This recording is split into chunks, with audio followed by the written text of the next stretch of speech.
When 9 News photojournalist Tom Cole set out to do a story about the return of hockey post-lockout, he met two teenage hockey players from Arvada. And while they didn't know each other, they knew exactly what the other was going through, a cancer fight. Tom, along with Kim Christensen, takes us inside this touching story.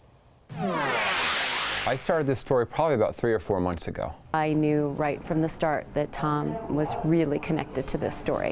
Ian, the first time I ever met him, he was walking around the arena. He must have walked 2 miles at that Cutthroats game, and he was really sick. And then,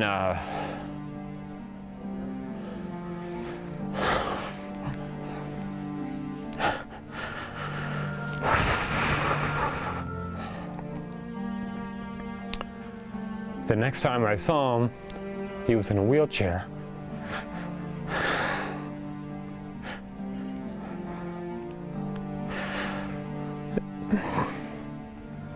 And now he's in a hospice. And he's wearing a bracelet that says do not resuscitate. So these kids are sick. He was really personally involved in this story. When you do these stories, you get to be, you meet the family, you go in their house. You know, we get a lot of questions like, do you feel a lot when you meet these families? And there's your answer. We had our cameras set up, we had our lights set up, but at the last minute she walked into the room and she just backed out. And which is unfortunate because I really wanted to share her struggle, to share her story. We asked her to come in and do an interview and that we would disguise her identity so she wouldn't feel publicly humiliated, but she'd still have a chance to share her story and hopefully teach other women through her experience. We talked about that we are not going to alter your voice, and you're okay with that? Yes.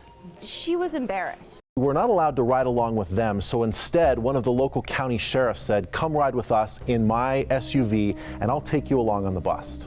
Yeah, and you know, I was in the back seat, you were in the front seat, and the lighting was okay, but you know, I have this big camera which allows to shoot in the dark a little bit easier, so I had to gain up a little bit, but you know, we got there and the officers ahead of us got out of their cars, and it was like, okay, it's go time, and I even asked the sheriff, do you want me to get out of the car? And he said, no, not yet.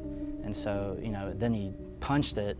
We got right parallel with the house, and you know, I started rolling, and then one of the guys jumped the fence, and then he fell down.